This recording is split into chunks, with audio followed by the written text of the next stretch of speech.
Boa tarde a todos e todas. Sejam bem-vindos ao segundo Comap, um evento de aluno para aluno.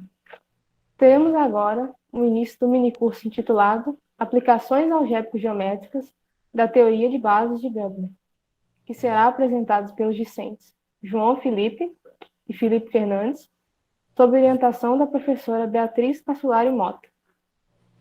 A professora Beatriz Cassulari Mota possui graduação e mestrado em matemática pela Universidade Federal do Rio de Janeiro e doutorado em matemática pela Universidade Estadual de Campinas. Atualmente, é professora na Universidade Federal de Juiz de Fora.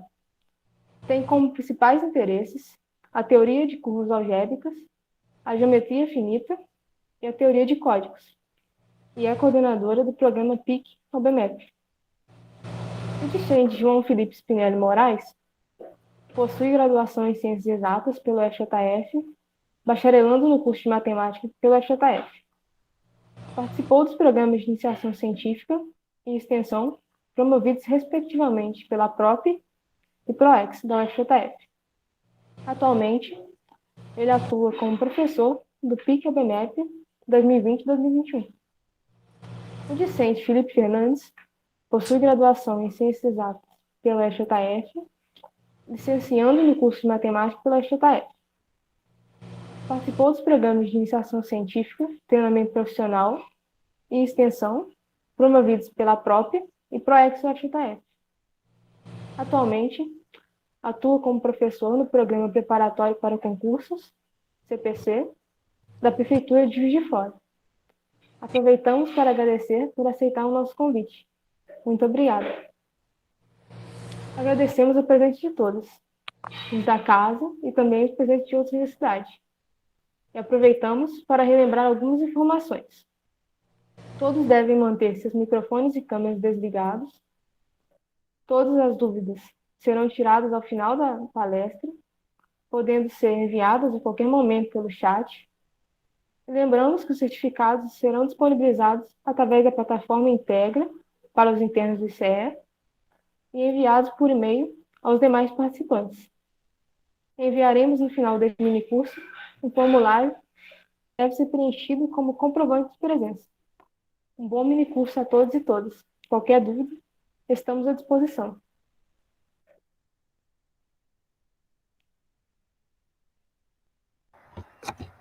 Então, pessoal, primeiramente, queria agradecer ao pessoal da organização pelo convite, né? Uma honra poder estar aqui com vocês, compartilhando esse trabalho que foi desenvolvido por mim e pelo João.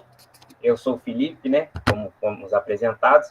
O nosso trabalho sobre orientação da professora Beatriz também, que pode nos auxiliar aí nesse trabalho. E vamos falar sobre aplicações algébrico-geométricas da teoria de bases de Grobner. E só para deixar claro aqui, que aqui a gente fará para vocês a apresentação, né? Mas todas as demonstrações que vão ser utilizadas durante ela vai estar na apostila que foi disponibilizada para vocês. Então, vamos lá. Primeiramente, a nossa apresentação vai ser dividida em 4 partes. Na primeira, a gente apresentará os anéis de polinômios, e na segunda, os ideais em um anel de polinômio. Estudos fundamentais para desenvolver esse terceiro tópico, que é o que dá nome à nossa apresentação, que são as bases de Grobner. E, por último, mostraremos as principais aplicações. Então, falando de anéis de polinômios, primeiramente, antes de definir o que é um anel de polinômios, vamos fazer um breve comentário aqui do que é um anel. Anel é um conjunto não vazio, munido com operações binárias de soma e produto, se valem essas propriedades. Ou seja, para 3 elementos do anel, é válida a associatividade. Então, A mais B mais C é igual a mais B mais C, sendo A, B e C elementos desse anel. A comutatividade, ou seja, A mais B é igual a B mais A, e existe um elemento neutro para a soma, de forma que qualquer elemento do anel, quando somado com esse elemento neutro, que aqui a gente está representando pelo zero, tem como resultado o próprio elemento. Para todo elemento do anel, existe um único elemento simétrico que a gente vai representar por menos A, para esse elemento A, teremos que o seu simétrico é menos A, de forma que a soma entre eles resulta nesse elemento neutro que definimos anteriormente. E aqui é válida a associatividade também para a multiplicação. Então, A vezes B vezes C é igual a A vezes B vezes C. E a comutatividade, seja para a multiplicação, então A vezes B mais C é igual a A vezes B mais A vezes C, tanto aqui para adição, né? Então, A mais uma multiplicação de B por C é A mais C vezes B mais C. Então, um conjunto não vazio que satisfaz a essas condições é dito um anel. Temos aqui alguns anéis especiais. Quando um anel possui uma unidade, que a gente vai estar representando pelo número 1, a gente diz que a multiplicação de qualquer elemento por esse elemento unidade é o próprio elemento. Então, aqui, A vezes o elemento unidade, que para a gente aqui está sendo representado pelo 1, é igual a A. E vale também a comutatividade, né? A multiplicação por 1 ou 1 vezes esse elemento. Pode ter também um elemento invertível, ou seja, um elemento que será representado com esse índice menos 1, de forma que a multiplicação entre eles resulta nesse elemento unidade. Então, esses são casos de anéis especiais.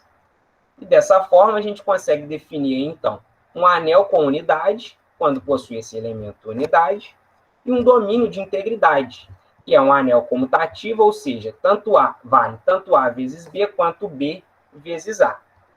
Então, quando essa multiplicação dá zero, resulta no elemento neutro da soma, deve satisfazer A igual a zero ou B igual a zero. Quando isso é válido, dizemos que é um domínio de integridade. E um corpo é um domínio de integridade cujos termos não nulos são invertíveis. Ou seja, os termos não nulos possuem inversa, como colocamos aqui. Então, esses são os casos de anéis especiais. E aqui vou mostrar alguns exemplos. Olha só.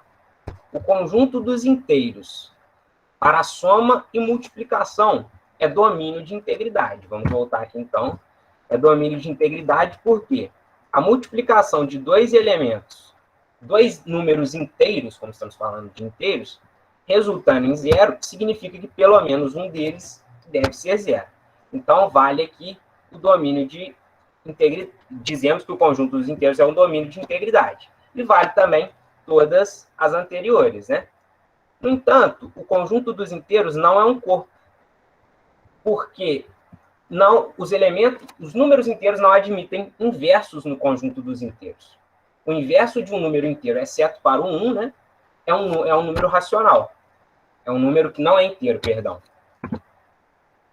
Já os racionais, reais e complexos são corpos, porque vale todas as anteriores e inclusive, todos os seus elementos possuem inverso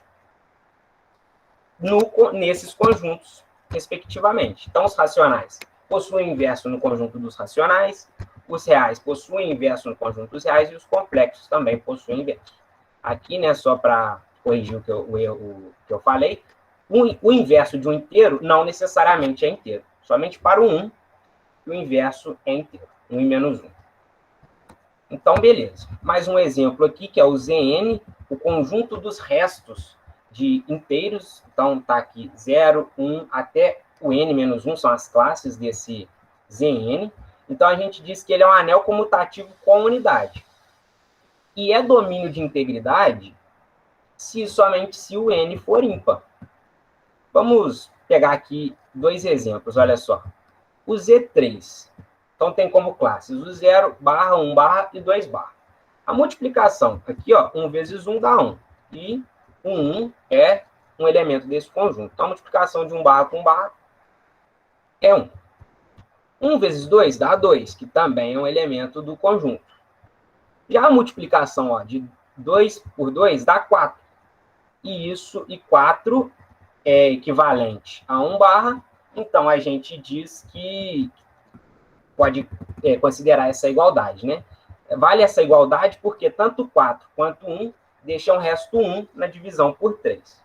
Agora perceba que todas essas multiplicações, que em nenhuma dessas multiplicações tivemos como resultado zero, o elemento neutro. Então, por isso, nesse caso aqui, como n é primo, né? Aqui não está sendo demonstrado, mas assim, só para vocês conseguirem perceber isso visualmente, que para n primo, a multiplicação de dois elementos do conjunto não resulta em zero, somente quando um desses elementos for o zero. Isso já não vai acontecer para o Z4.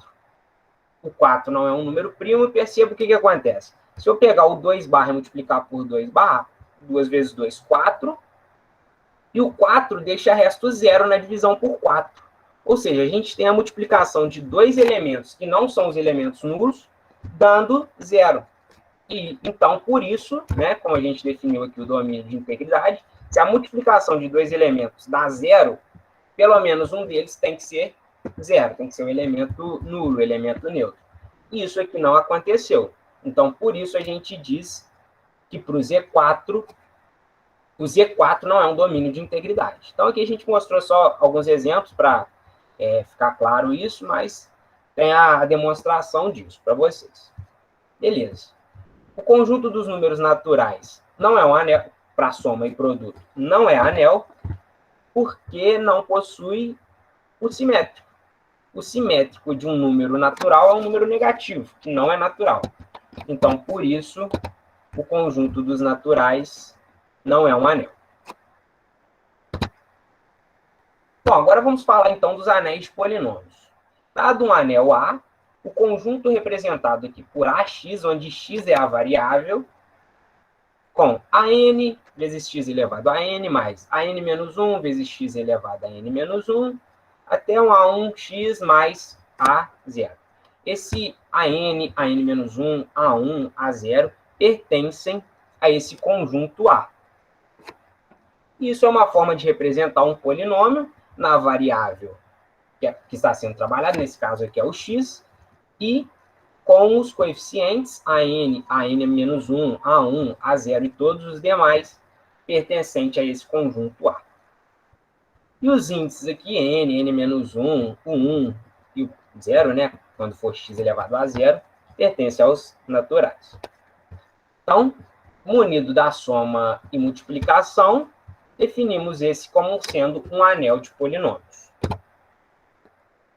Bom, se temos aqui que A é um anel comutativo, isso vai implicar que o anel de polinômios na variável x também é um anel comutativo.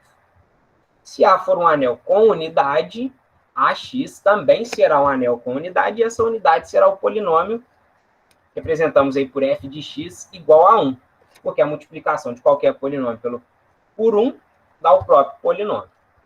Se A for um anel com unidade, os invertíveis de AX são os invertíveis desse A, desse conjunto A. E se A for domínio de integridade, o anel de polinômios na variável x também será um domínio de integridade. Algumas definições importantes aqui que a gente vai estar comentando durante a apresentação é o grau de um polinômio. O grau do polinômio é sempre dado pelo maior índice, né? Então, no caso aqui, como a gente tem um x elevado a i, se esse for o maior, se i for o maior grau, a gente diz que esse é o grau do polinômio. O termo líder vai conter tanto o coeficiente que está sendo multiplicado, quanto o monômio, mais para frente a gente vai ver isso em um exemplo. E o coeficiente líder é apenas o valor que está sendo multiplicado ali. O monômio líder é o termo líder sem esse número que está sendo multiplicado. Aqui também é importante, né, que o grau da soma de dois polinômios é o maior valor dentre o grau deles, e o grau do produto no máximo o grau de um deles, do maior deles, e o grau do produto é o grau da soma de cada um deles. Vamos ver isso aqui em um exemplo, olha só. Pegamos três polinômios, f, g e h, pertencentes a esse anel de polinômios, que são representados aqui, f de x, g de x e h de x. Então, alguns exemplos, olha só. Se a gente fizer a multiplicação de F por H, o resultado será x à quarta menos 2x ao cubo menos x ao quadrado mais 2x. O grau do F é 3, porque é o maior índice aqui. O grau do H é 1, porque é o maior índice, acompanha do x aqui, né? E para determinar o grau desse produto, a gente faz a soma desses dois graus. 3 mais 1 resulta em 4. Então, o grau do produto é igual a 4. Só alguns conceitos aí, talvez simples, mas que vão ser importantes para a gente. A soma de F com G resulta em menos 3x ao quadrado mais 3x mais 2. Como o grau de F é 3, como a gente já viu aqui, e o grau de G também é 3, o grau dessa soma tem que ser, no máximo, o grau do maior deles. Como é igual, né? Então, o maior grau que o polinômio de soma aqui pode assumir é o 3. Só que perceba que esses termos se anulam, menos x ao cubo e x ao cubo. Então, o expoente 3 não vai pertencer a esse polinômio da soma, né? Então, por isso, o grau de f mais h é igual a 2, e por isso a gente diz que o grau de uma soma é o maior valor, é no máximo o maior valor de um deles. E por último aqui, se eu somar os polinômios g e h, como o grau de g é 3 e o grau de h é 1, o grau de f mais h é no máximo 3, porque é o maior grau que tem aqui. E vai ser igual a 3 porque o termo que possui grau 3 não se anula com o outro. Então, por isso, o grau da soma aqui é igual a 3. Beleza. Divisão de polinômios em uma variável. Bom, dados dois polinômios, um g de x pertencente a esse anel de polinômios, não nulo, e um polinômio f de x também pertencente a esse anel de polinômios, existem únicos q e r também pertencentes a esse anel de polinômios, de forma que podemos escrever f de x, só esperar a moto passar, f de x como sendo g de x vezes q de x mais r de x, onde q de x é o polinômio quociente e r de x é o resto dessa divisão, de f por g. Só destacando aqui também, que isso vai ser importante, que o grau do resto é sempre menor ou igual ao grau do g. Esse igual aqui, menor, né? Menor que o grau do g, que teve um errinho. Mas beleza, olha só. Então vamos pegar esse exemplo aqui. F de x, vamos dividir o polinômio f de x por g de x. Então a gente usa o algoritmo da divisão. X à quinta dividido por x ao cubo dá x ao quadrado. E aí a gente faz a multiplicação. X ao quadrado por x ao cubo dá x à quinta. X ao quadrado por menos 2 dá menos 2x ao quadrado. E fazendo essa subtração aqui, encontramos o polinômio x ao cubo menos 2. Depois a gente divide x ao cubo menos 2 por x ao cubo menos 2. Isso vai dar 1. E o resto vai ser nulo. Então, temos aqui que a divisão de f por g é igual a esse polinômio q, que é o polinômio quociente, e temos aqui um resto nulo. Beleza. Agora, até aqui, a gente falou de anéis de polinômios com somente uma variável. Vamos introduzir, então, os anéis de polinômios em várias variáveis, que é o que nos interessa aqui, trabalhar com várias variáveis.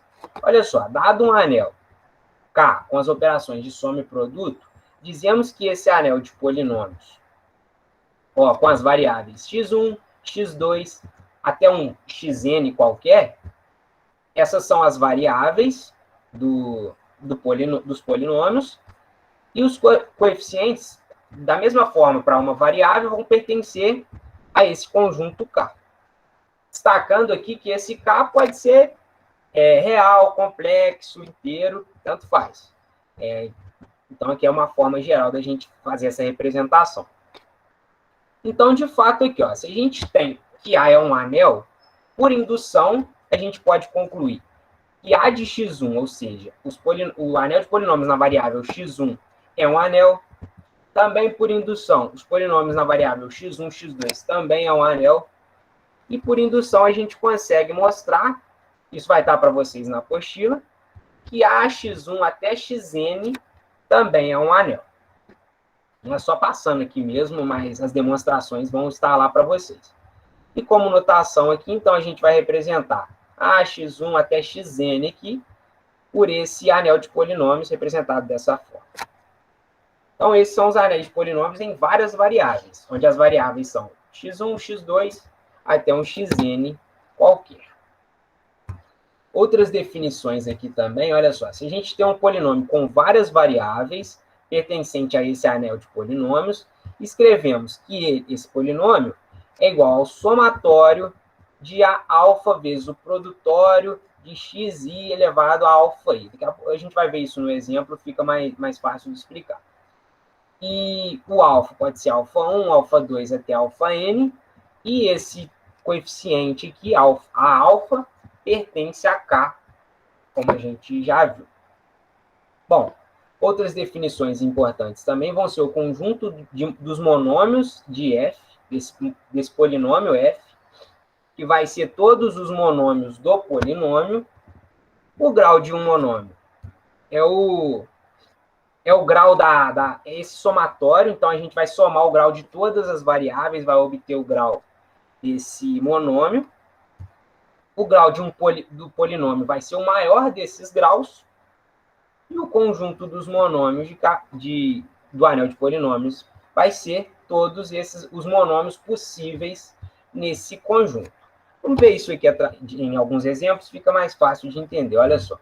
Se a gente tem aqui um polinômio com duas variáveis, x e y. Aqui a gente representou por x1, x2, x3, até xn, né? Porque é um caso geral. Como aqui a gente está tendo somente duas variáveis, vamos trabalhar com x e y. Poderia ser x1, x2, mas para ficar mais apresentável, x e y. Então, temos aqui esse polinômio com duas variáveis.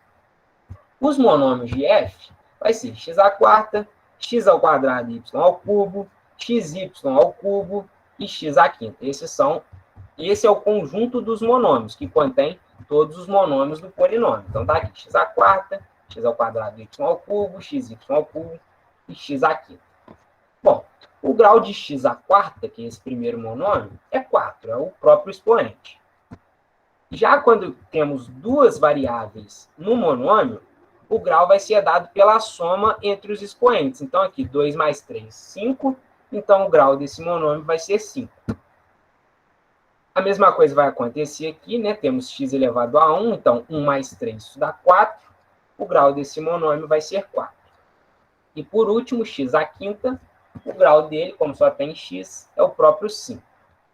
Então, perceba que aqui já vamos ter uma diferença dos polinômios com somente uma variável, porque lá a gente tinha que o grau do polinômio era o maior grau.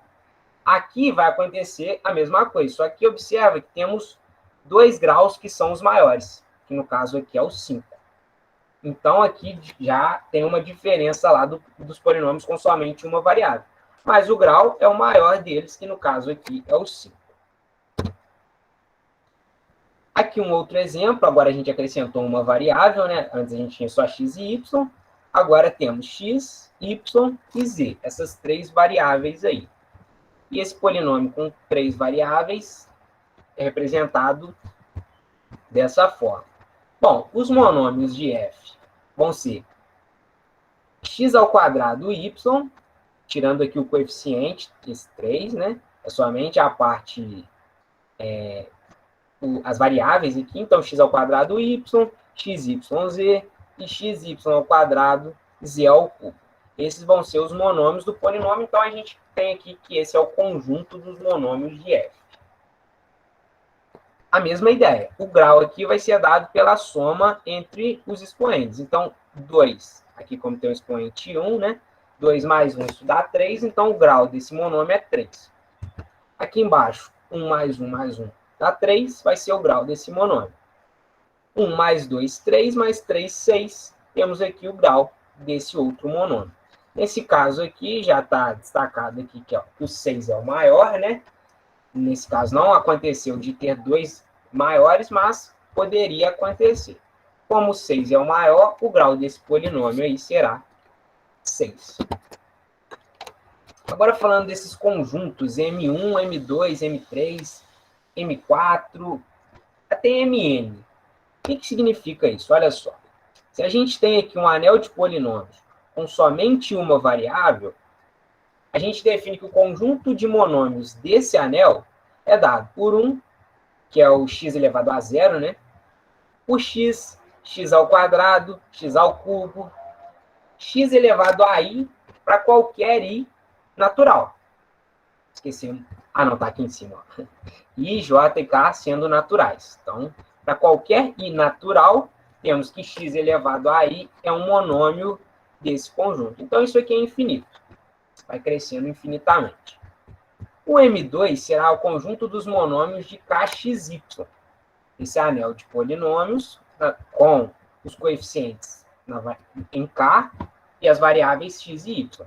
Agora, isso pode ser dado pelo 1, x, x ao quadrado. Eu posso ter também o y ao quadrado. Aqui poderia ter x ao cubo, x à quarta, crescendo infinitamente.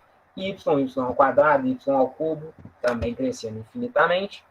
E posso ter uma combinação de x elevado a i vezes y elevado a um j, sendo i e j números naturais. Então, posso ter aqui xy ao quadrado y, x à quinta vezes y elevado à sétima. Então, todas as possibilidades de monômios desse formato formam o conjunto dos monômios representado aí por M2, que são as duas variáveis. E, né, para finalizar aqui, então, esses exemplos, o M3, que é a mesma ideia, só que agora para 3 variáveis, pode ser representado por um x, y, z, poderia ser representado pelo xy, que está aqui em cima, o xy ao quadrado, poderia ter x, z, yz, xyz, x elevado à quinta, y elevado à sétima, z elevado à oitava. Então, qualquer monômio escrito dessa forma aqui, x elevado a i, y elevado a j e z elevado a k, com i, j e k pertencentes às naturais, temos aí o conjunto dos monômios. Bom, como a gente já viu, um único polinômio pode ter vários monômios com o mesmo grau. Então, aqui a gente precisa determinar uma ordem. Por quê? Lá no polinômio com somente uma variável, a gente definia a ordem pelo grau. O monômio que tem o maior grau vem primeiro e assim por diante, seguindo uma ordem. Só que aqui pode acontecer desses monômios terem o mesmo grau. Então, por isso é necessário a gente definir uma ordem nesse conjunto de monômios. Então, olha só. A gente tem uma relação de ordem. Toda sequência de monômios é finita. Ela pode ser escrita dessa forma aqui, onde a gente define um maior e isso vai ser finito. Perdão, o maior monômio ali, e isso vai ser finito. Então, por exemplo, aqui, ó, se eu pegasse um x à sétima, isso ia ser x à sétima até x à sexta, x à quinta, até o 1 ali. Isso seria finito. Então, sempre definindo esse primeiro monômio. A única ordem monomial existente no M1, como a gente já viu, como eu já falei aqui, é pelo grau.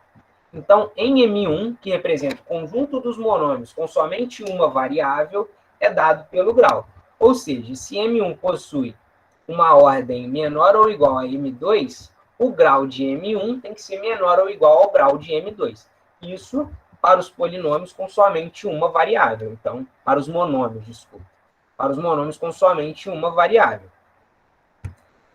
Mas, como eu já falei, em MN isso não acontece, porque pode acontecer de monômios diferentes terem o mesmo grau.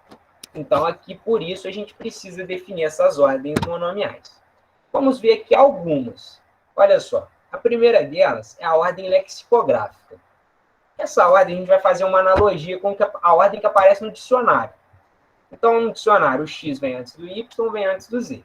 Como x, y e z foram variáveis que a gente determinou, obviamente, essa ordem que apareceria no dicionário, né, também é a gente que irá determinar. Então, se a gente quiser falar que o y vem antes do x e antes do z, não tem problema, essa ordem é pré-determinada. Mas, a partir do momento que a gente escolhe, a gente tem que sempre manter essa ordenação. Então, fazendo analogia com o dicionário aqui, o x vem antes do y, que vem antes do z. Então, a gente vai olhar para esse monômio aqui, ó, como sendo escrito da seguinte maneira: x vezes x, 3 vezes. Em seguida, de y vezes y, 2 vezes. Seguido de z vezes z, vezes z. Como se a gente escrevesse uma palavra ali, né? E comparasse essas palavras para fazer a ordenação no dicionário. Então, olha só, como esse monômio aqui tem menos x do que esse monômio, a gente diz que a ordem dele é menor que a ordem desse monômio. Ou seja, esse aqui apareceria primeiro. Ele tem um grau maior aí. O grau não, perdão. Na ordenação ele vem primeiro. E por último, esse daqui ó, tem a mesma quantidade de x do que esse. Aí a gente olha para o y. Como esse daqui tem mais y, então ele vem antes desse monômio aqui. Então, aqui a gente não falou de grau, né? Somente mesmo pela ordem em que eles aparecem, o que já não vai acontecer na ordem lexicográfica graduada. Porque aqui o que vai importar para a gente de início é o grau dos monômios. Então, olha só, como a gente já viu, para calcular o grau desses monômios, a gente faz 3 mais 2, 5, mais 4, 9. Aqui é 4 mais 2, 6, mais 3 também deu 9. Agora sim, a gente já olhou o grau, deu empate.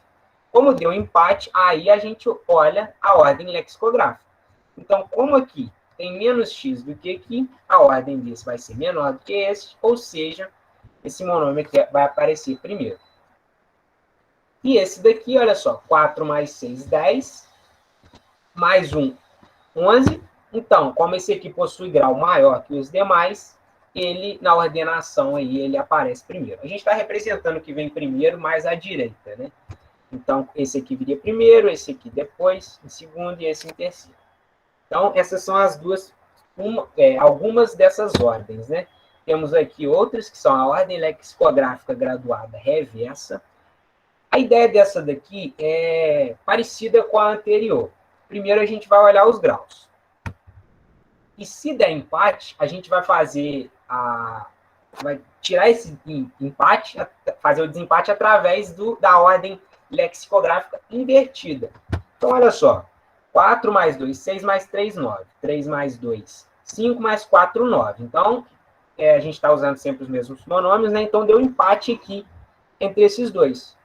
Como deu empate, a gente vai utilizar a ordem lexicográfica reversa, que é uma ordem lexicográfica invertida. Ou seja, a gente inverte. Então, aqui, como o x ao cubo, y ao quadrado, z à quarta vem antes desse daqui, a gente tem que aqui vai acontecer o contrário. X à quarta, y ao quadrado, z ao cubo vai vir antes dele.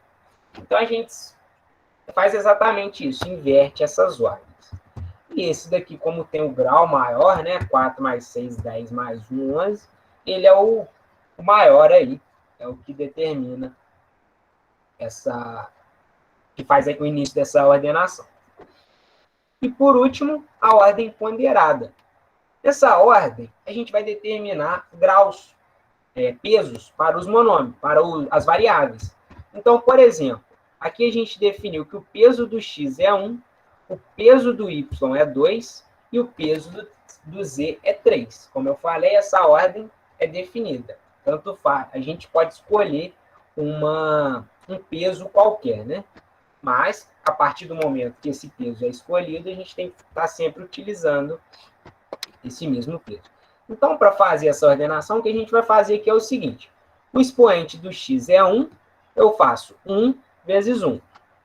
E somo com a multiplicação do expoente do y por 2.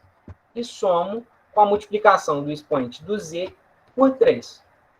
Então, fazendo aqui 1 vezes 1, isso dá 1. 1 vezes 2 dá 2, 2 mais 1, 3.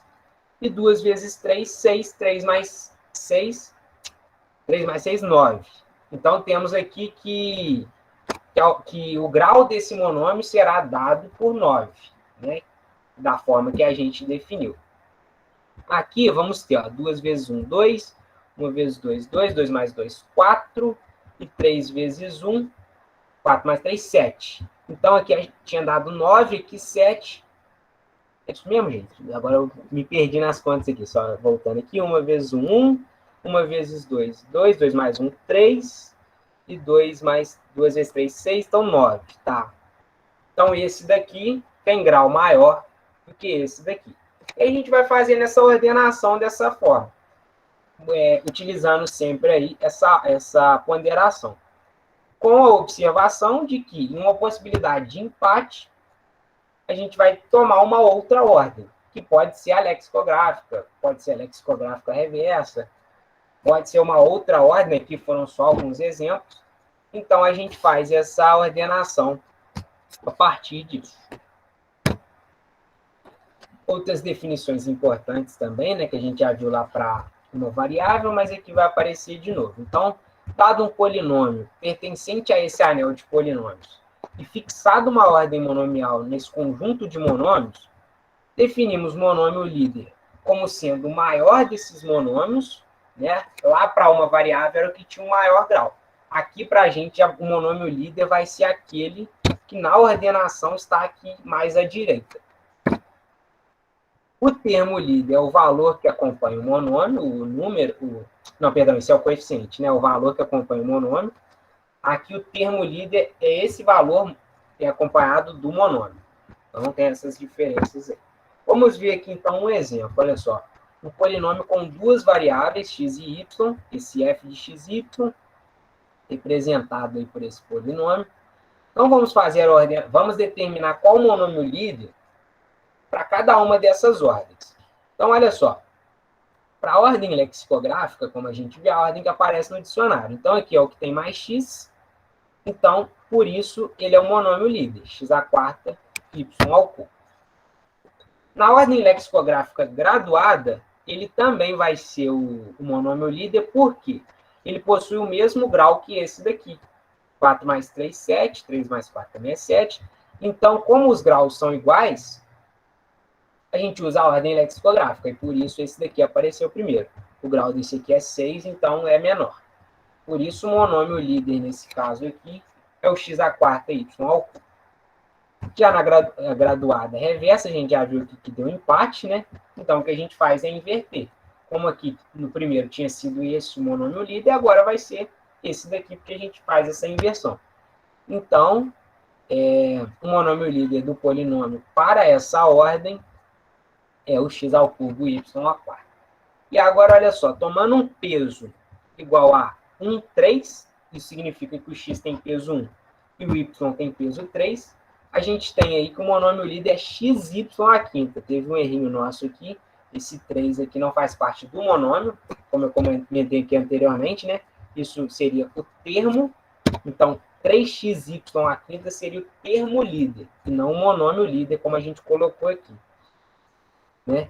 Então, o monômio líder é xy à quinta, com esse coeficiente 3, mas a gente fez tomou esse monômio como sendo o líder, porque fazendo aqui 1 vezes 1 mais 5 vezes 3, 16. Se a gente fizer as contas para os outros ali, a gente vai perceber que esse é o maior, é o que prevalece aí, então por isso é o monômio líder.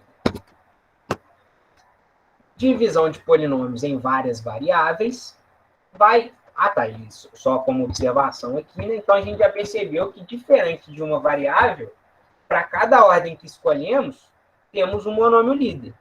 Lá, quando era uma variável, o monômio líder era sempre aquele que possui o maior grau.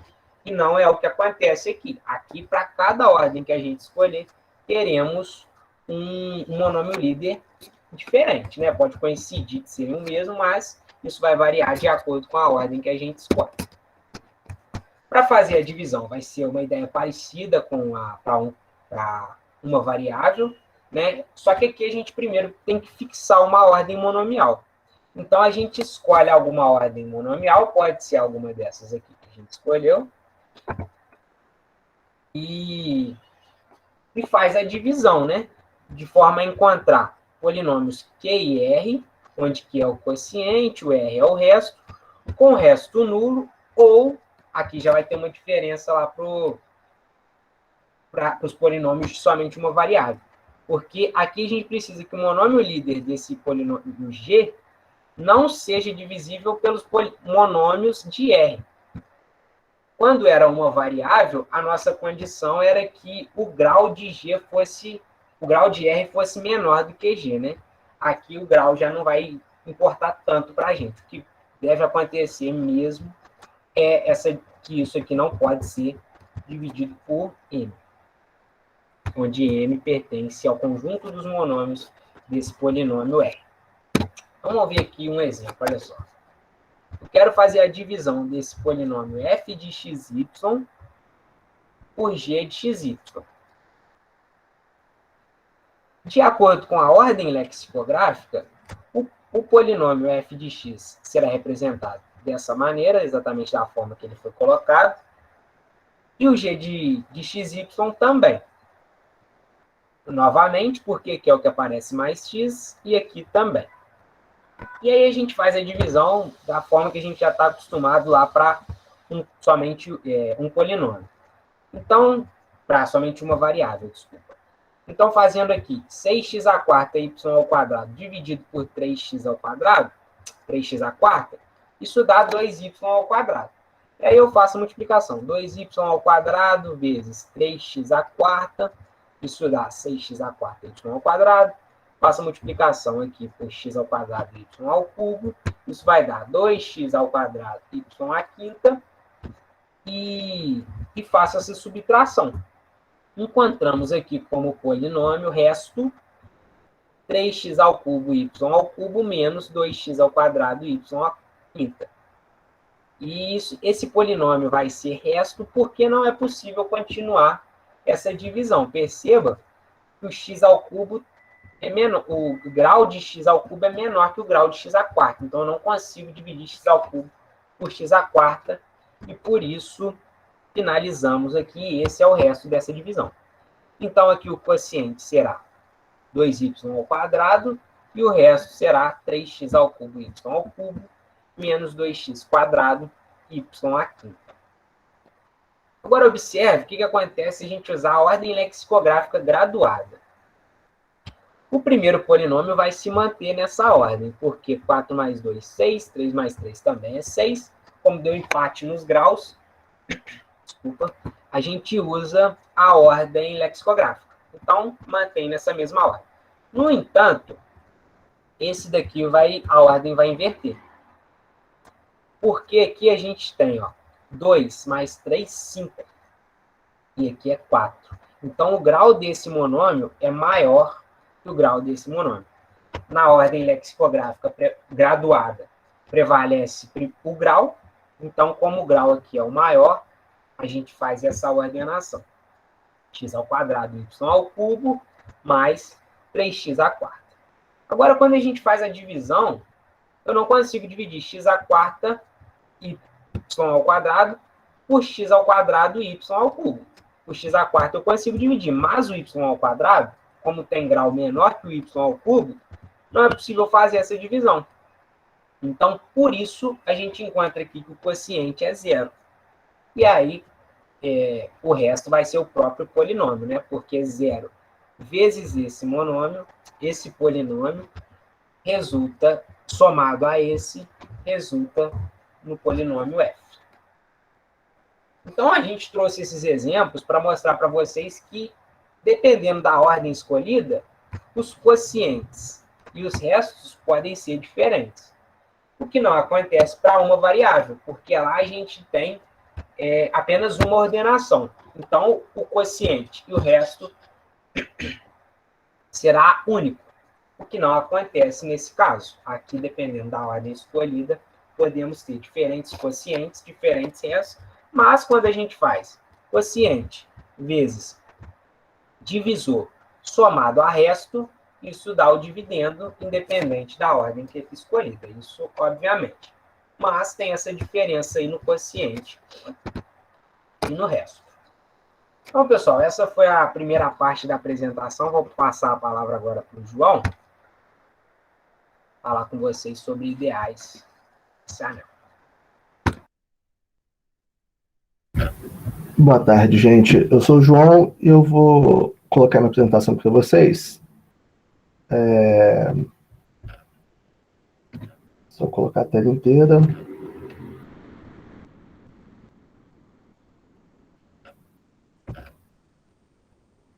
Vocês estão vendo minha tela? Estamos sim. Peraí que... Eu que não estou vendo minha tela. Um minuto.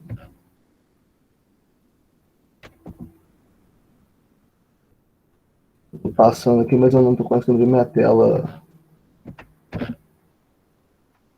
Está aparecendo para a gente a parte que eu apresentei. Tá. Assim, deixa eu ir lá para os ideais. Pequeno errinho técnico. Todo mundo assiste minha tela, então? Sim. Tá dando sim. Tá ótimo. Então, agora que o Felipe já apresentou para a gente o que são os anéis de polinômios, a gente vai falar um pouquinho sobre uma classe especial de anéis, que subconjuntos de anéis, são os ideais nos polinômios, ideais definidos em polinômios, em anéis de polinômios em várias variáveis, né? Então, vamos lá. Se a gente pega um anel comutativo com unidade, a gente diz que um subconjunto desse A é um ideal se a gente faz o seguinte, pegando dois elementos desse subconjunto, a soma desses dois elementos ainda continua nesse subconjunto. E, além disso, pegando um elemento desse subconjunto e multiplicando ele por um elemento do conjunto A, essa multiplicação ainda continua nesse subconjunto. Então, se essas duas regrinhas são obedecidas pelo subconjunto de A, a gente diz que esse I é um ideal de A. E é fácil a gente perceber que tanto A quanto vazio são ideais, e eles são ditos os ideais triviais de A. Vamos ver alguns exemplos de ideais aqui, então. Se a gente pegar o ideal I e J, ideais de A, a gente pode definir o ideal interseção como sendo os elementos de A que estão em I e estão em J. E um exemplo aqui para a gente conseguir compreender é o seguinte. O conjunto dos múltiplos de 2, ou seja, os pares, né, eles formam um ideal. De fato, somando dois pares eu tenho par, multiplicando um par por outro inteiro eu vou continuar tendo um par. Então, a soma de dois elementos do 2e continua em 2e, e a multiplicação de um elemento de 2e por um elemento do z, por um inteiro, também continua em 2e. Mesma coisa acontece com 3e. Somando dois elementos, dois múltiplos de 3, eu continuo com o múltiplo de 3. Multiplicando um inteiro qualquer por um múltiplo de 3, eu também continuo com o múltiplo de 3. Então, 2e e 3e são ideais. Se eu faço a interseção entre eles, eu vou obter os múltiplos de 6, que continua sendo um ideal. Porque, somando dois múltiplos de 6, continuo com o múltiplo de 6. Multiplicando qualquer inteiro por um múltiplo de 6, eu continuo com o múltiplo de 6. Ou seja, a interseção de dois ideais realmente continua sendo um ideal. Um ideal importante também para a gente aqui é o que a gente chama de ideal quociente. A gente fala que o I está quocientado pelo J. E ele é definido da seguinte forma. São os elementos do conjunto do anel A, tais que a multiplicação desse elemento do A vezes um elemento do ideal J está no ideal I. Um exemplo bom para a gente ver isso é o Z quocientado pelos múltiplos de 2, pelos números pares, que resulta para a gente exatamente no Z2, né? Que é os possíveis restos da divisão por 2. E, de fato, aqui o Felipe já mostrou para a gente que o Z2 é composto por 0 barra e 1 barra. Se eu somar 0 barra com 0 barra, eu continuo com 0 barra e está em Z2. Se eu somar 1 barra com 1 barra, eu vou ficar com 2 barras. E 2 barras ele é equivalente ao 0 barra, então também está em Z2.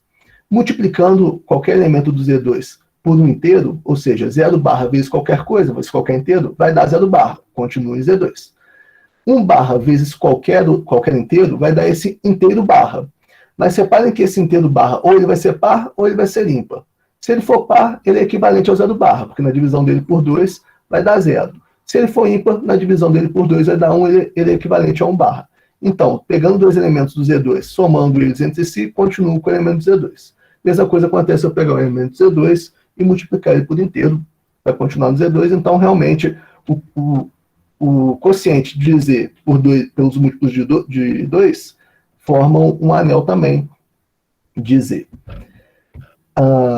Outros dois ideais que vão ser importantes lá na parte de aplicações da teoria que a gente está desenvolvendo aqui agora, é esse ideal formado pelos polinômios com coeficientes no anel K e variáveis x1, x2, até xn, tais que esses polinômios têm como raiz o alfa. Esse alfa é uma n-upla aqui que mora no Kn. Esse ideal formado por esses polinômios, esse conjunto, ele também é um ideal do anel de polinômios em várias variáveis. E outro ideal importante é o seguinte: se a gente pega uma sequência encaixada de ideais de A, então, ou seja, o Izão subíndice I, ele vai estar contido no Izão subíndice I mais 1, todos esses Izão são ideais, a união desses ideais ainda continua ideal. Beleza. E o ideal que a gente mais vai usar aqui agora é o ideal gerado. Então, vamos definir o que é um conjunto gerado, né? Se a gente pega um anel A, um subconjunto não vazio desse anel A, a gente chama de gerado por esse subconjunto, que a gente está chamando de S, e nota dessa forma aqui, vai definir exatamente como o somatório dos elementos de A vezes os elementos de S, elementos AI e FI, tais que esse I varia de 1 até N.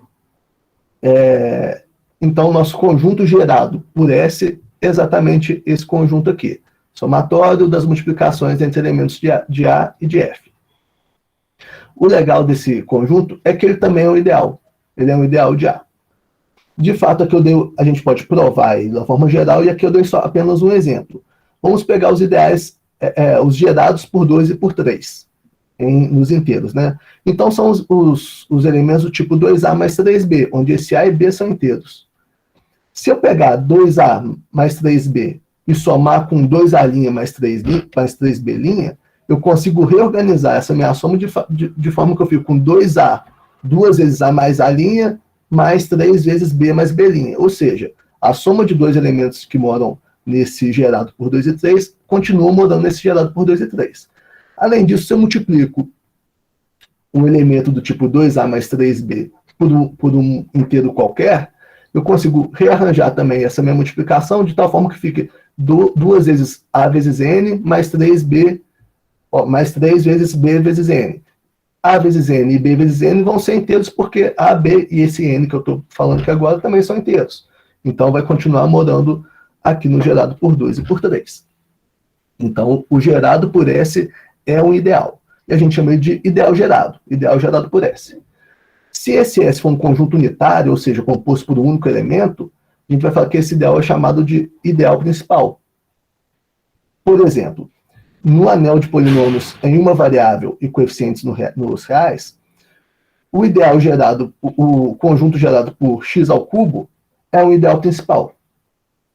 Então, o legal da gente observar aqui, e na apostila está demonstradinho, é que em um anel de polinômios em uma variável, todo ideal é principal. Todo ideal é dessa forma, é gerado por um único elemento. E o outro nome especial que a gente dá para um ideal gerado é quando ele é gerado apenas por monômios. Se o meu I é gerado apenas por monômios, eu falo que ele é um ideal monomial. Por exemplo, o x2, o ideal gerado pelo monômio x2 e pelo monômio y3 é um ideal monomial no anel de polinômios com coeficientes em R e variáveis x e y.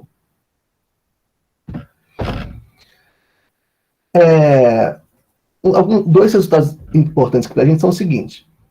Todo ideal em um anel de polinômios em várias variáveis, ele tem um subconjunto finito de geradores. A gente viu que se o anel for um anel de polinômios em uma variável só, todo ideal é principal. Quando eu estou no anel de várias variáveis, de polinômios em várias variáveis, eu não vou ter esse argumento forte, que todo ideal é principal, mas eu sei que tem um número finito de geradores para esse ideal. Então eu consigo elementos G1, G2 até GS que geram esse meu ideal. Não necessariamente esses G1, G2, GS são monomiais, são apenas polinômios que geram o meu ideal. É um número finito de geradores. Agora, se eu pego um polinômio qualquer, nesse anel de polinômios em várias variáveis e coeficientes em K, ele pertence ao ideal monomial gerado por monômios, né? Lógico, o ideal monomial a gente acabou de falar que é um ideal gerado por monômios. Então, um polinômio qualquer pertence a um polinômio gerado por monômios, se e somente se cada monômio desse meu polinômio é gerado também por esses monômios que geram I. Então, vamos lá. Eu peguei um polinômio qualquer e eu tenho certeza que ele pertence a esse ideal gerado por esses monômios M1, M2 até MS, se e somente se cada monômio do meu F também é gerado por M1, M2, MS, ou seja, cada monômio do meu F pertence ao meu ideal. Por exemplo, se eu pego o ideal gerado pelos monômios x à quinta e x ao cubo y ao quadrado, para eu decidir se meus polinômios f de x e y e g de x e y pertencem ou não ao ideal, o que eu tenho que verificar? Se cada um desses monômios são gerados pelos monômios que geram o i também. Então, vamos ver. Vou pegar o primeiro monômio do f, x à sétima. Eu posso escrever x à sétima como x ao quadrado vezes x à quinta. Ou seja, eu consigo escrever o monômio x à sétima como gerado pelos monômios que geram i. Então, o x à sétima, de fato, pertence ao i. Agora, o x à quarta y, que é o segundo monômio do meu f de x, y, ele não pertence a i. Eu não consigo uma combinação linear envolvendo x à quinta e x ao cubo y ao quadrado de tal forma que eu expresse x à quarta vezes y. Então, o x à quarta vezes y não pertence ao meu ideal gerado por esses dois monômios. O x à sexta y ao quadrado, ele pode ser escrito como x ao cubo vezes x ao cubo y ao quadrado. Então, eu consigo uma combinação linear envolvendo os geradores do i, de tal forma que eu escrevo o meu x à sexta y ao quadrado. Então, o x à sexta y ao quadrado pertence ao meu ideal. A mesma coisa acontece para o x à sétima y ao cubo. Consigo uma combinação linear envolvendo os geradores de i, de tal forma que eu expresse meu x à sétima y ao cubo. Então, esse monômio também pertence a i. O que acontece? Um monômio de f pertence a i, o outro não. Então, f não pertence a i. Os dois monômios de g pertencem a i. Então, o g pertence a i também. Mas o que acontece? E se eu tiver um ideal gerado por 30 monômios? Como que eu vou testar isso? Eu tenho que ter uma forma mais rápida de enxergar isso. A gente define aqui o algoritmo da pseudodivisão. Ele é um algoritmo da divisão, só que agora eu vou querer fazer várias divisões. Numa divisão só, eu vou querer fazer várias divisões. A gente vai ver exemplos para ficar mais claro isso. Mas vamos definir o que é o algoritmo da pseudodivisão. Vou pegar polinômios em várias variáveis, com coeficientes em K, f, G1, G2 até GS. Cada GI é diferente de zero, então cada GI é não nulo. Fixo uma ordem monomial, isso é muito importante, porque a gente já viu que as divisões dependem da ordem monomial. E aí eu afirmo o seguinte: existem polinômios com variáveis x1 até xn e coeficientes em K, esses polinômios Q1, Q2 até Qs e um polinômio R, tais que o meu f pode ser expresso como um somatório de multiplicações entre QI e GIs, com I variando de 1 até S, e mais um resto. E agora, de novo, não interessa o meu grau do R ser menor do que o grau de G. Eu tenho que ter que o monômio líder de todos os GIs, de todos esses polinômios que vão dividir, não divida nenhum monômio do meu R. Então, o monômio líder dos GIs não pode dividir nenhum monômio do meu R. E aí eu sei que dessa forma eu coloco um fim no meu algoritmo da pseudodivisão. Eu consigo falar assim, uma hora isso vai ter fim. Não vai ser um processo infinito. Vamos para alguns exemplos, então. Eu vou pegar o f de x e y dado por x, y ao quadrado menos x. Ele pertence ao anel de polinômios em duas variáveis e coeficientes em K. E o ideal gerado por y ao quadrado menos x e xy menos y. Eu vou ver o que vai acontecer quando eu dividir esse polinômio por esses polinômios em ordens diferentes, né, em ordens os divisores sendo ordenados de formas diferentes, e seguindo uma ordem monomial lexicográfica. Então, como a gente já viu, a ordem monomial lexicográfica vai deixar o meu f de x e y vai ser escrito exatamente como xy ao quadrado menos x, o meu monômio líder é o xy ao quadrado, o monômio líder do G1, né, do y ao quadrado menos x, ordem monomial lexicográfica graduada, então tem que ver o grau total, y ao quadrado menos x, e o monômio líder do segundo polinômio aqui é xy, porque o grau total dele é 2. Quando eu faço essa divisão aqui, essa pseudo-divisão, eu tenho que xy ao quadrado dividido por y ao quadrado dá x. E aí eu faço x vezes y ao quadrado, volta para cá como xy ao quadrado, x vezes menos x, volta para cá como menos x ao quadrado. Subtraio e eu chego que o meu resto é x ao quadrado menos x. Por que o meu resto é esse? Porque nem y ao quadrado, nem xy dividem x ao quadrado. Então, meu algoritmo tem fim aqui. Então, eu tenho que, nessa ordenação de divisores, o meu primeiro quociente é x, o meu segundo quociente é 0, e o meu resto é x ao quadrado menos x. Agora, vamos fazer a mesma pseudodivisão, só que invertendo a ordem dos divisores. Eu vou dividir primeiro por xy menos y, e depois por y ao quadrado menos x. A primeira divisão fica xy ao quadrado dividido por xy dá y. Multiplico e volta xy ao quadrado e menos y ao quadrado. Então, anulo esse termo, menos com menos dá mais, então vem para cá um y ao quadrado menos o x aqui de cima que já estava. Agora, y ao quadrado dividido por y ao quadrado dá 1. 1 vezes y ao quadrado volta para cá como y ao quadrado. 1 vezes menos x volta para cá como menos x. Então, o meu resto é igual a 0. E olha que interessante. Eu consigo, então, escrever o polinômio x ao quadrado menos x como uma combinação linear desses dois polinômios. Ou seja, por essa segunda divisão, eu concluo que o meu f pertence ao i. Só que se eu tivesse feito só essa primeira pseudodivisão, eu não concluiria isso, porque o meu resto é diferente de 0. Então, eu não consegui uma combinação linear desses dois elementos, desses dois polinômios geradores de i, para expressar o meu f de xy. Por isso que a ordem monomial escolhida e a ordenação dos polinômios divisores exerce forte influência nos quocientes no resto. Então, eu tenho que fixar uma ordem monomial e a ordem que eu escolher dos meus divisores faz diferença. O que eu tenho de garantia? Se o resto for nulo, o polinômio pertence àquele ideal. Se o resto for não nulo, é inconclusivo. De fato, o resto não nulo foi inconclusivo, porque eu consegui uma outra ordenação que o meu resto deu 0 e eu concluí que o f pertence ao ideal. Então, o resto não nulo inconclusivo, o resto nulo garante que aquele polinômio pertence ao ideal. Então, a pergunta central fica a seguinte: como que eu decido se um dado polinômio pertence ou não ao ideal? Eu vou ter que ficar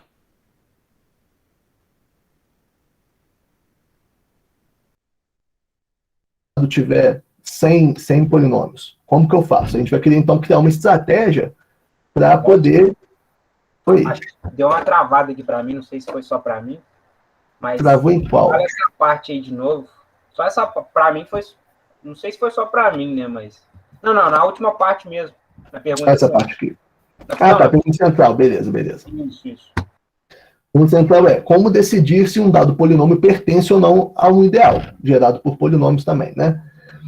A gente viu que se a gente fizer as pseudodivisões, a gente vai ter que ficar trocando as ordenações dos divisores para conseguir chegar no resto nulo ou esgotar todas as ordenações possíveis e não chegar em resto nulo nunca.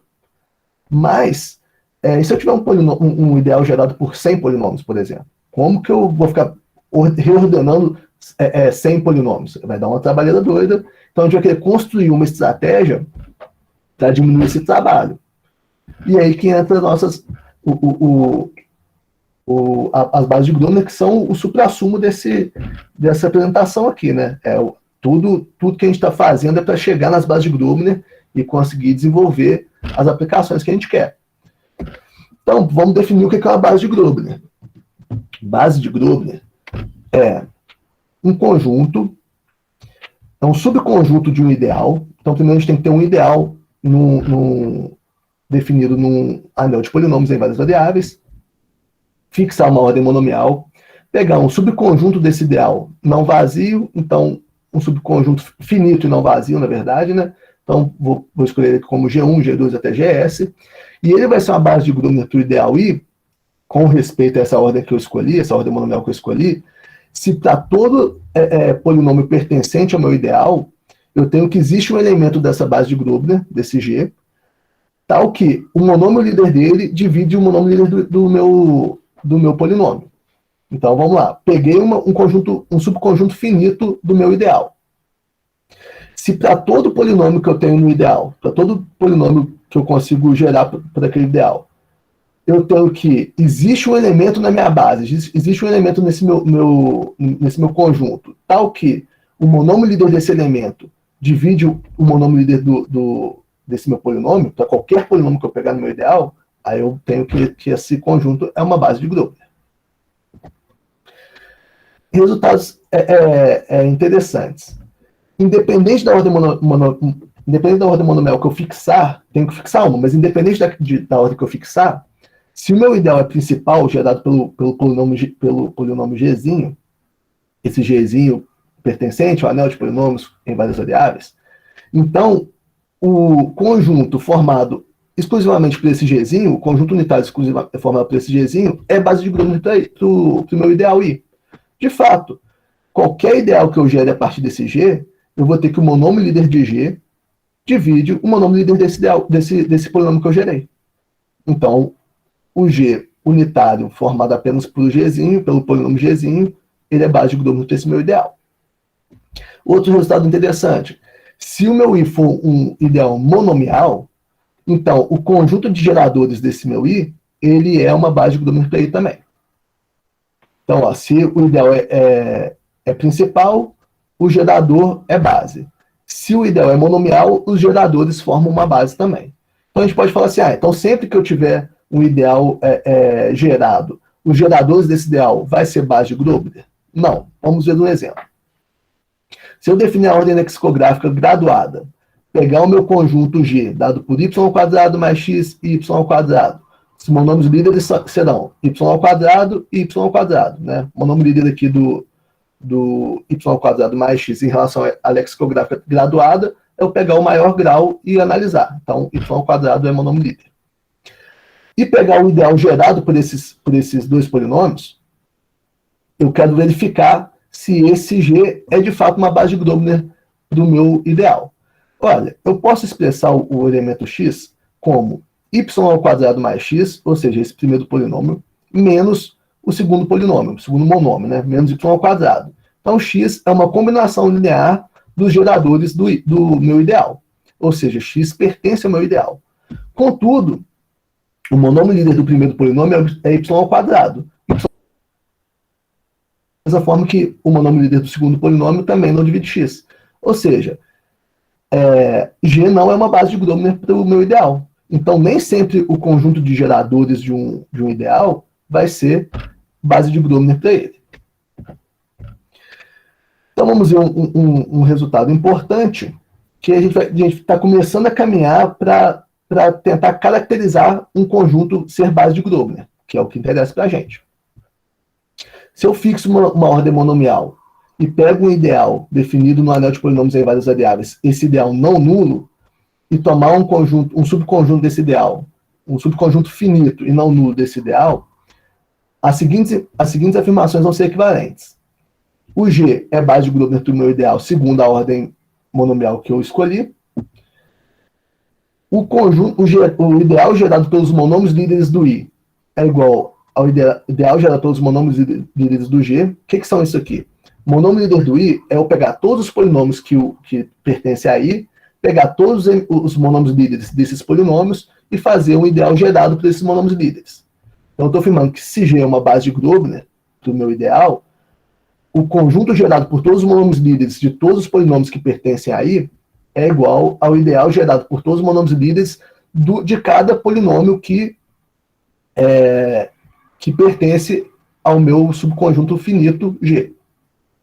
E isso também é equivalente a falar o seguinte: um polinômio pertence ao ideal se e somente se o resto da pseudodivisão desse polinômio por todos os elementos de G é igual a zero. E essa quarta afirmação aqui é basicamente a 3.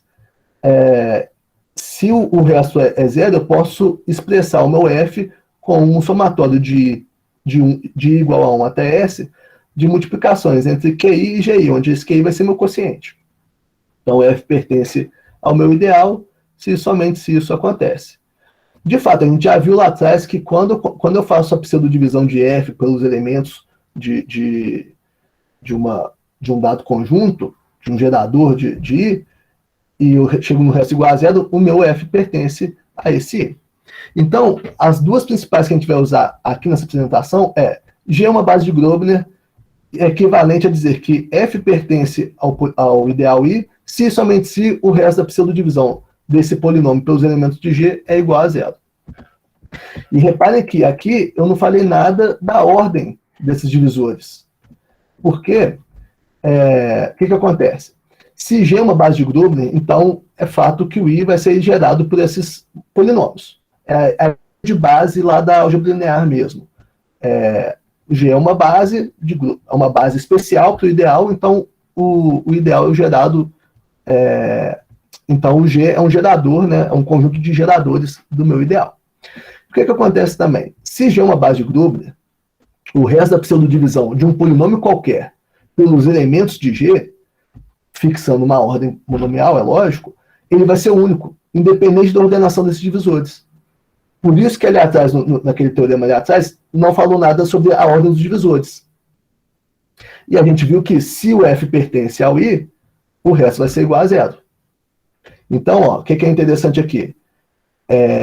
Se eu tenho G, uma base de Grobner para o ideal I, ele gera o meu I, fato. Qualquer polinômio que eu divida, que eu faça a pseudodivisão dele pelos elementos da minha base, o resto vai ser único, independente da ordem, e se o resto for zero, quer dizer que esse polinômio pertence ao meu ideal. E o que é mais importante ainda? Todo ideal não nulo admite uma base de Grobner. Então, para eu decidir se esse polinômio pertence ao ideal, eu vou extrair uma base de Grobner dele, porque todo ideal não nulo admite uma base de Grobner.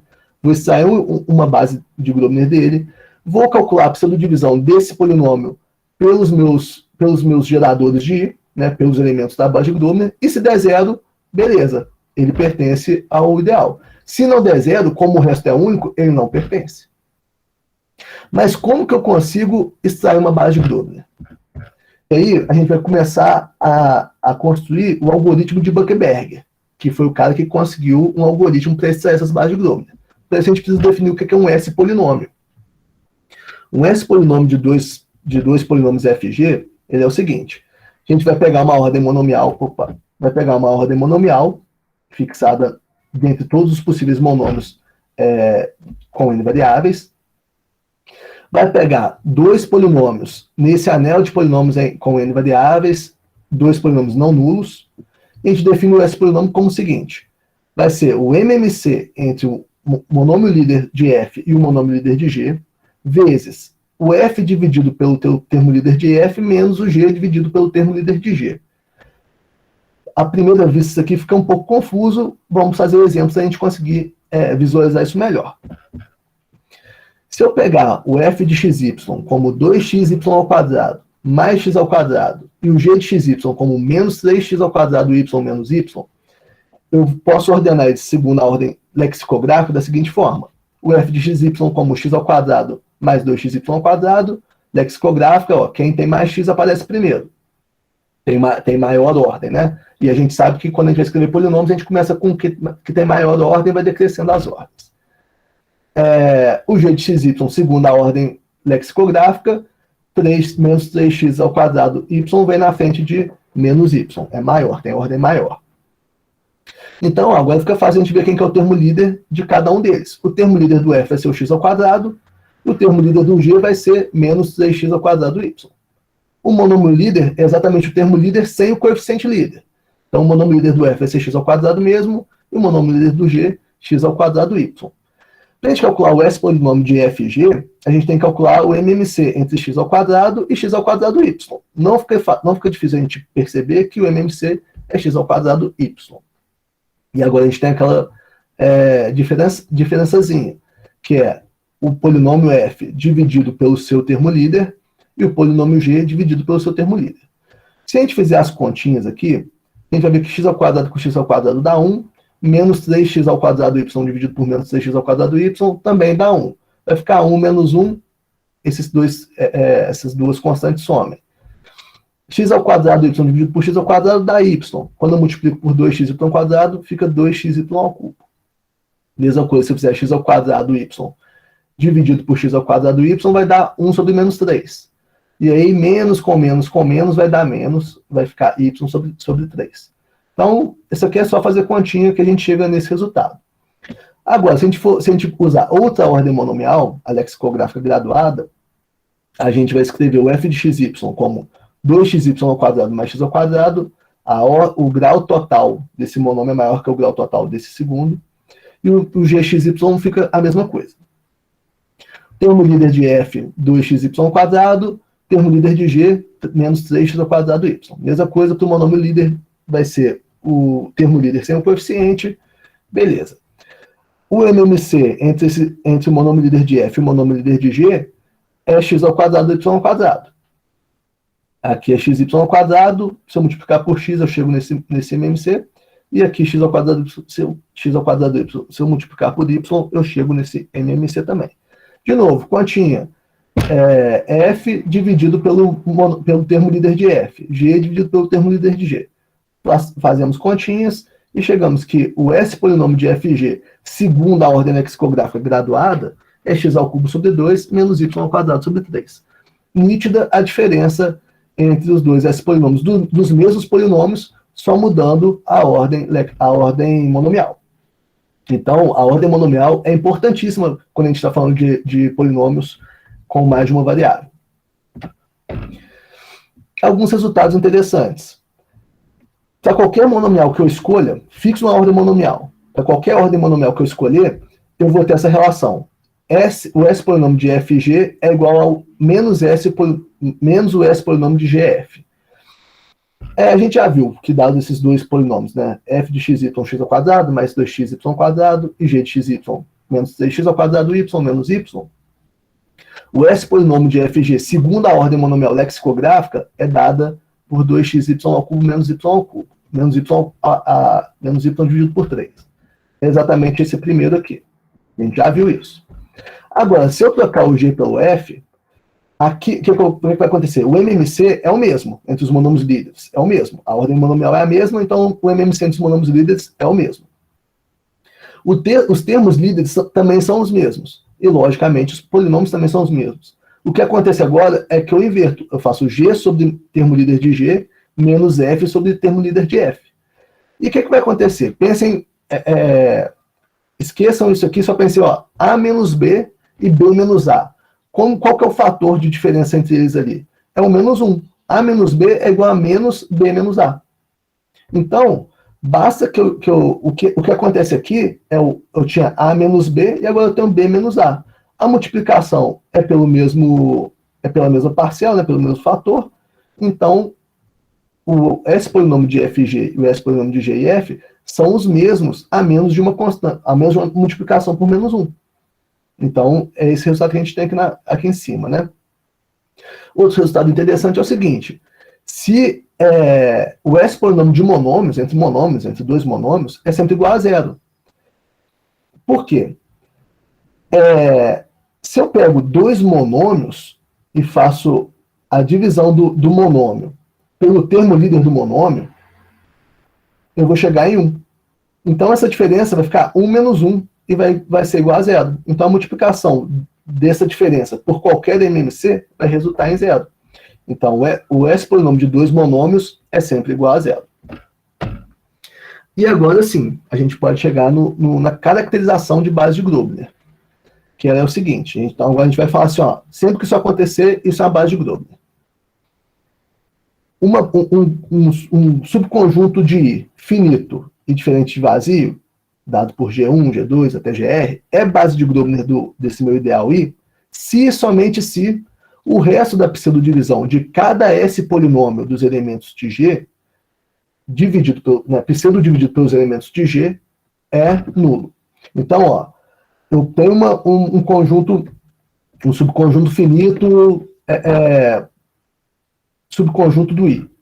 Se para cada S polinômio que eu calcular, de G1, G2, G1, G3, G1, GR, G2, G3, né, assim por diante, para cada S polinômio eu calcular a pseudodivisão desse S polinômio pelos elementos de G1, G2 até GR, e der o resto nulo, então eu posso garantir que esse meu conjunto G1 até GR é uma base de Grobner.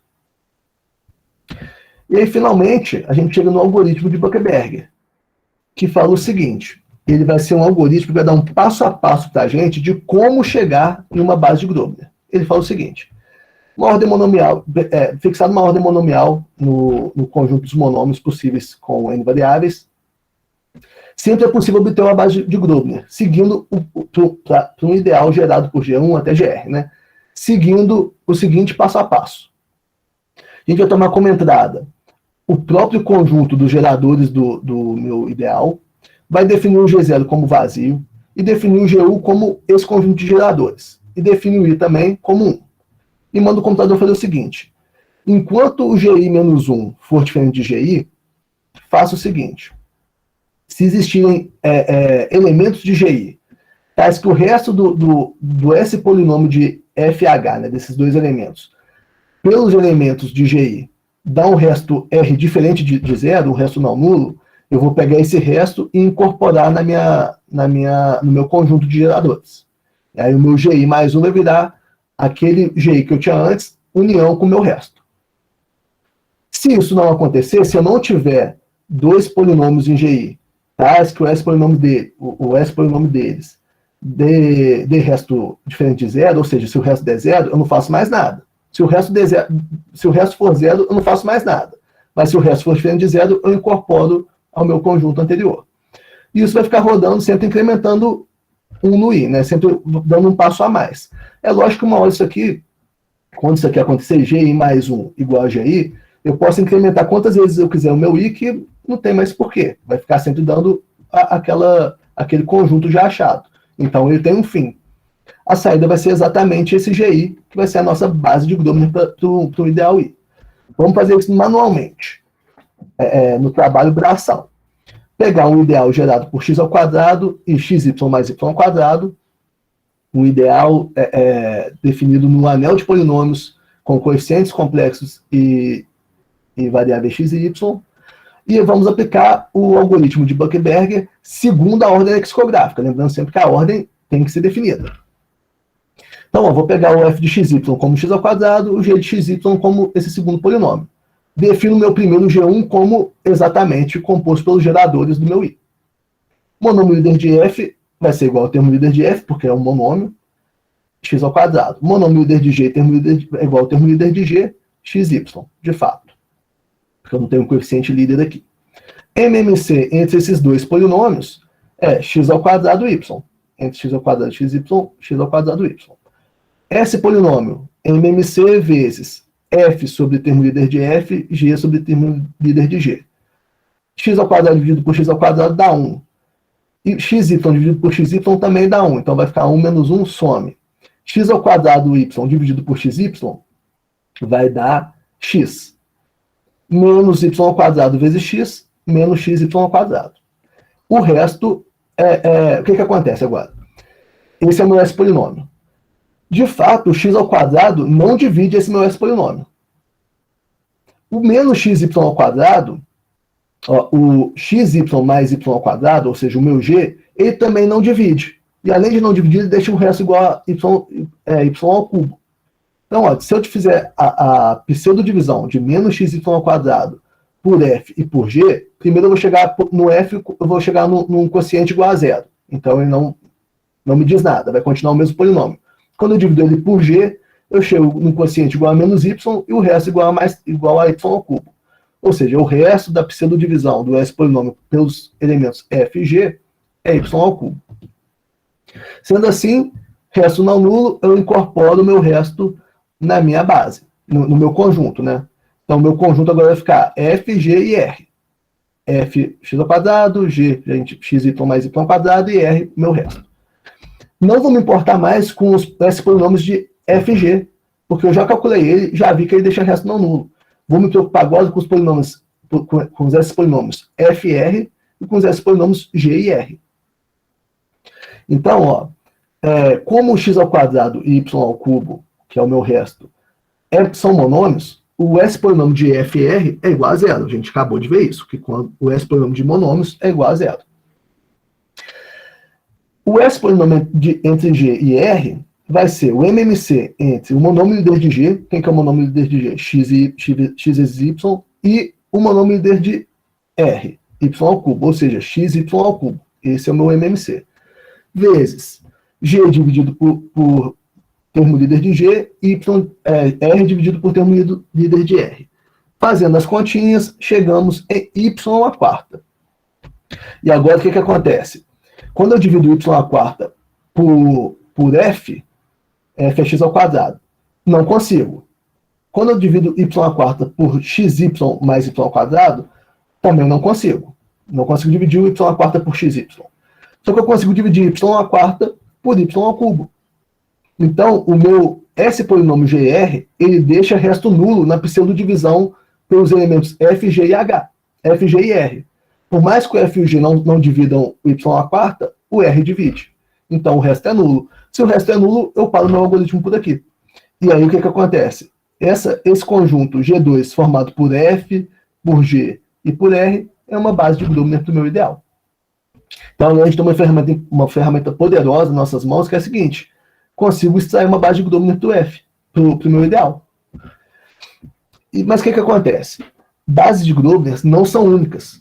De fato, se eu pego uma base de Grobner qualquer, para o meu ideal, e acrescento a ela um polinômio gerado pelo meu ideal, um polinômio pertencente ao meu ideal, eu não mudo nada. Ela vai continuar sendo uma base de Grobner. Peguei uma base de Grobner, ou seja, existe um elemento aqui dentro do G que o monômio líder desse elemento divide todos os monômios líderes de todos os polinômios pertencentes aí, e eu acrescentei um polinômio pertencente aí. Então vai continuar existindo um elemento aqui no G cujo o monômio líder dele divide o monômio líder de todos os polinômios pertencentes aí. Ou seja, eu consigo criar infinitas bases de Grobner. O que não é interessante para mim, porque eu quero uma base de Grobner cada vez menor. Eu tenho que fazer menos divisões. Então, a gente pode definir uma base de Grobner mínima, que vai ser uma base de Grobner tal que, dados dois elementos dessa base, o monômio líder de um não divide o monômio líder do outro. Para todos os elementos, para todos os elementos que não sejam iguais, né? Se eu pego dois elementos distintos nessa base, o monômio líder de um não divide o monômio líder do outro. E isso é uma base de Grobner mínima. Elas também não são únicas. Eu já consigo especificar um pouquinho mais elas, mas elas também não são únicas. O que eu consigo garantir sobre elas? Elas têm o mesmo número de elementos. As duas, qualquer base de Grobner mínima tem o mesmo número de elementos. Então eu quero reduzir mais ainda essa base. Então vou definir o que é uma base de Grobner reduzida. Ela é o seguinte: ela é uma base de Grobner mínima, só que os elementos dela todos são mônicos, e dado um elemento dessa base, o monômio líder de um outro elemento não divide nenhum monômio desse elemento que eu peguei inicialmente. Peguei um GI pertencente a G, isso implica que que o monômio líder de um outro elemento qualquer de G não divide nenhum monômio do meu GI, para todo I diferente de J, né? Para todos os monômios distintos um do outro. O interessante dessa base de Grobner reduzida é o seguinte: todo ideal não nulo admite uma base dessa, e essa base é única. E melhor ainda, existe um programinha chamado Magma Calculator, a gente acessa ele por esse link, que ele calcula para a gente exatamente uma base de Grobner, segundo a ordem monomial lexicográfica. A princípio, a gente pode mudar isso no site, mas a princípio, segundo a ordem monomial lexicográfica. Quando a gente abre nesse link aqui, aparece uma caixinha para a gente de texto que a gente tem que colocar esses seguintes códigos. Então, eu vou explicar para vocês o que cada código significa, porque a gente vai usar esse programinha daqui para frente largamente, porque ele calcula para a gente a base de Grobner. Então, ele é uma ferramenta poderosa. A gente define o quê? Como os racionais, define esse P com variáveis x, x2 até xn como o anel de polinômios com coeficientes em Q e n variáveis. Quem são essas variáveis? x1, x2 até xn. Define o I como o ideal, definido o ideal nesse polinômio, nesse anel de polinômios, gerado pelos polinômios f1, f2 e fr. O que é importante aqui? Esses polinômios, eles têm que estar em função das nossas variáveis declaradas. Eu não posso declarar variáveis aqui que não foram declaradas anteriormente no meu anel de polinômios. Então, f1, f2 até fr tem que estar em função de x1 até xn. Depois defino B como sendo a base de Grobner para esse meu ideal. E, finalmente, eu peço que o programa me retorne a base de Grobner. Vamos ver um exemplo. Vamos pegar aquele mesmo ideal, x gerado pelo x ao quadrado e pelo xy mais y ao quadrado, e vamos definir, e vamos usar o Magma Calculator para retornar essa base de Grobner para a gente. Lembrando, quando a gente fez pelo algoritmo Buchberger, vou voltar um pouquinho só para a gente ver, quando a gente fez pelo algoritmo Buchberger, a gente chegou que a base de Grobner do I é x ao quadrado, xy mais y ao quadrado e y ao cubo. Percebam que essa aqui já é uma base de Grobner reduzida. Porque pegando qualquer elemento aqui, o monômio líder de qualquer outro elemento não divide os monômios desse... Vamos lá, peguei o x ao quadrado. O monômio líder do xy mais y ao quadrado não divide x ao quadrado, segundo a ordem lexicográfica. E o monômio líder do y ao cubo também não divide o x ao quadrado. Eu posso fazer essa brincadeira para qualquer dois polinômios aqui dentro, que vai dar sempre isso. Eles são todos mônicos. Então, o G2, de fato, aqui é uma base de Grobner. Ou seja, x ao quadrado, xy mais y ao quadrado, y ao cubo. É uma base de Grobner reduzida. Bases de Grobner reduzidas são únicas. Então, o Magma tem que chegar para a gente nesse mesmo valor. Então, como que a gente vai chegar, vai jogar essas informações para o Magma calcular para a gente? Declaro o Q como anel, como os racionais, o P com as variáveis x e y, um anel de polinômios com variáveis com coeficientes nos racionais e duas variáveis x e y. O ideal é o ideal gerado pelos polinômios f, x ao quadrado, e g, x vezes y mais y ao quadrado. Isso aqui é importante. Como a gente declarar esses polinômios? Tem que ser com asterisco, tem que deixar o acento circunflexo aparente. Se for uma divisão, tem que botar a barra, porque senão o programa não entende como que roda. E a gente pede, finalmente, declara o B, né? Define o B como a base de Grobner e pede para o programa retornar para a gente essa base de Grobner. Então, vamos lembrar, tem que retornar para a gente x ao quadrado, xy mais y ao quadrado e y ao cubo. Quando a gente roda o programa, isso aqui é uma foto que eu tirei do computador do programa depois de rodar, ele retorna para a gente exatamente x ao quadrado, x vezes y mais y ao quadrado e y ao cubo. Então, de fato, o algoritmo Buchberger é uma ferramenta poderosa para a gente chegar numa base de Grobner reduzida, para a gente chegar na base de Grobner, enfim, e o Magma, ele consegue ainda chegar na base de Grobner reduzida para a gente. Gente, com isso, a gente encerra a apresentação por hoje, porque a partir da próxima apresentação a gente vai começar a falar sobre as aplicações dessas ferramentas que a gente construiu hoje. O que a gente fez hoje? Construiu o que é um anel, construiu o que é um ideal, conseguiu decidir quando que um polinômio pertence a esse ideal, basta que a pseudodivisão desse polinômio pelos elementos da minha base de Grobner seja igual a zero, que o resto seja igual a zero, e conseguimos chegar numa ferramenta que calcula essa base de Grobner para a gente. Então, por hoje é só. Agradeço novamente a paciência de vocês, para ficar assistindo a gente aqui, quase 2 horas de apresentação. Muito obrigado e até quinta-feira. João e Felipe, temos uma pergunta aqui, do Marcos Oliveira. Ele perguntou se as ordens que vocês falaram são totais. As ordens monomiais? Isso. São totais. Eu posso fazer um adendo? Lógico. É que a ordem lexicográfica, como a gente usa aí, e as outras que vêm depois dela, elas são totais, porque a gente está fazendo sobre monômios, assim. Então, a gente está os conjuntos que a gente começa são todos totalmente ordenados. Então, aí a ordem fica sendo total. Ordem lexicográfica é uma coisa mais geral, que é, por exemplo, a ordem do dicionário. Você pode fazer ela em coisas de português, por exemplo, ordenar. Tem muita gente na linguística que usa para ordenar pedaços de um poema, por exemplo. Aí não necessariamente as coisas podem ser totais, depende do que você define como os conjuntos que estão sendo comparados. Mas no nosso caso, aí sim. Só para completar, então, a Bia, no nosso caso, as ordens monomiais são totais, são boas ordens, né, são ordenadas, elas têm várias especificações. Ela tem elemento simples, elemento mínimo e tudo mais. Certo. Parece que não há outras perguntas, não.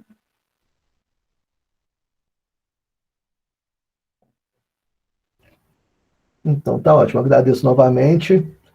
Obrigado à organização, obrigado a vocês que assistiram, obrigado a Bia e o Felipe que estão comigo aí nesse trabalho, né? Orientando a gente, fazendo a trabalheira doida. E é isso, gente. Digo das palavras do João as minhas. Agradeço a vocês da organização, o pessoal pela atenção, a Bia pela orientação. E nos vemos na quinta. Faz uma propaganda aí da quinta. Fala. Com certeza. Quinta aqui foi só uma introdução, o que a gente vai utilizar, mas o mais interessante vem na quinta-feira. Então, pessoal que está aí, ó, continua firme com a gente, porque a parte de aplicação é muito interessante. Como dizem naqueles vídeos do YouTube, você não vai acreditar. Você vai se surpreender. Então, As aplicações são bem inusitadas mesmo. então quinta, dia 23, de 2 às 4, novamente. Isso aí. Mais alguma dúvida? Não, né? Não apareceu nenhuma dúvida aqui, não. Deixa eu dar uma olhada.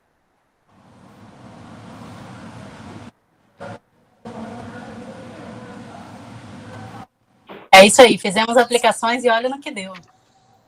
Exatamente.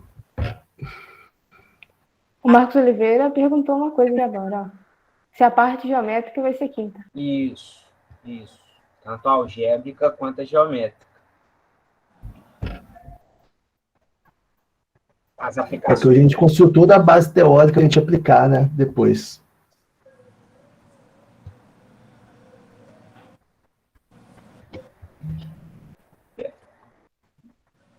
Agradecendo aí o pessoal.